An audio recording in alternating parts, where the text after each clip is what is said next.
Le secret ultime pour se faire respecter. Oui, parce que toi, peut-être que tu rentres souvent en conflit. Peut-être que les gens te marchent sur les pieds.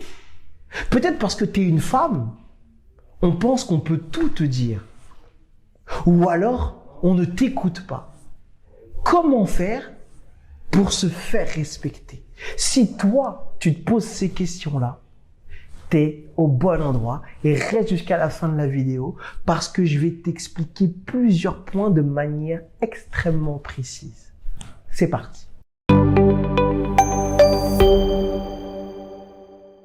Comment se faire respecter?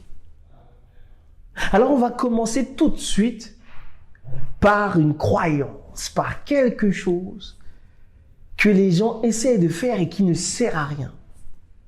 Quand tu es en conflit, se faire respecter pendant que tu es en train de t'engueuler, c'est fini, c'est mort, c'est pas à ce moment-là qu'on fait ça. Se faire respecter, c'est tout au long de ta vie. C'est au quotidien, c'est fait avant le conflit. C'est quelque chose que tu dois penser, que tu dois vivre. Mais comment on fait ça? Je vais prendre l'exemple de la loi. La loi, pourquoi? Parce que la loi, tout le monde la connaît. En tout cas, tu es censé la connaître. Et tout le monde la respecte. Pourquoi? Parce que, encore une fois, tout le monde la connaît. Mais toi, est-ce que toi, tu te connais? Est-ce que toi, tu connais ton environnement préféré? Qu'est-ce que c'est l'environnement préféré? C'est bien, c'est l'endroit où tu te trouves bien, où tes comportements, tes processus internes fonctionnent au maximum. Wow, qu'est-ce que ça veut dire ça? Ça veut dire que tu dois être en capacité aujourd'hui de travailler sur toi et de savoir exactement quelles sont tes valeurs. Qu'est-ce qui te pique intérieurement? Qu'est-ce qui fait que tu t'énerves du jour au lendemain ou d'un moment à l'autre? Ça dépend de la réactivité des filles. On ne sait pas. C'est indispensable. Et pour ça, si tu ne le sais pas, je t'ai mis un test en dessous sur les drivers. Les drivers, c'est quoi? C'est la source même de tes comportements. C'est des comportements qu'on a mis en place enfant pour plaire à nos parents et qu'on continue de répéter.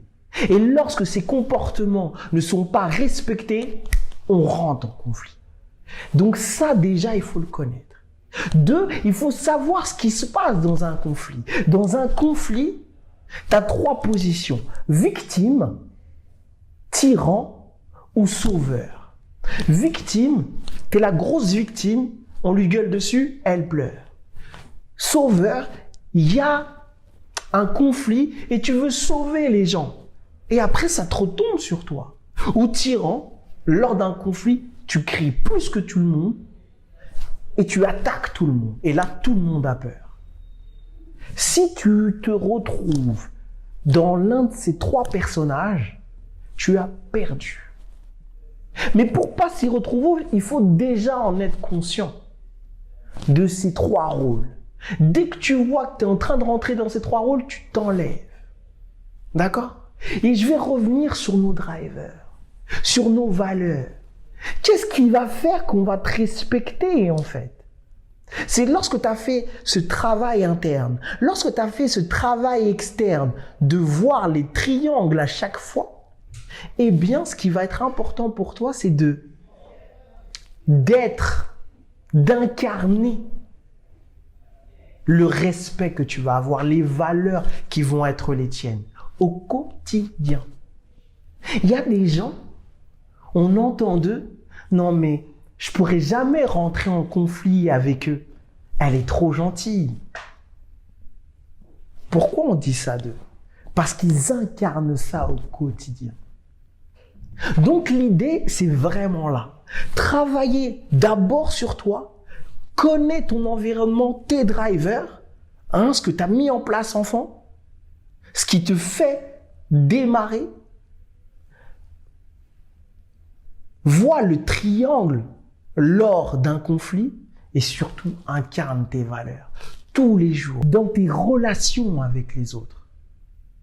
Il faut qu'ils puissent savoir, Nathalie, elle, quand elle est concentrée, faut pas la déranger. Julie, elle, il faut pouvoir lui dire des choses franchement, sinon ça va l'énerver. Donc, sois une personne franche, tout le temps, déclare-le, ne te dis surtout pas, parce que ça je l'entends tous les jours, non mais j'ai dit ça donc ils doivent bien s'en douter. Ils doivent bien s'en douter des conneries. On s'en doute pas si tu le dis pas. Donc j'espère que ça t'a plu. Si ça t'a plu, partage-le parce que c'est très important. Et sinon, moi je te dis à demain. Ciao!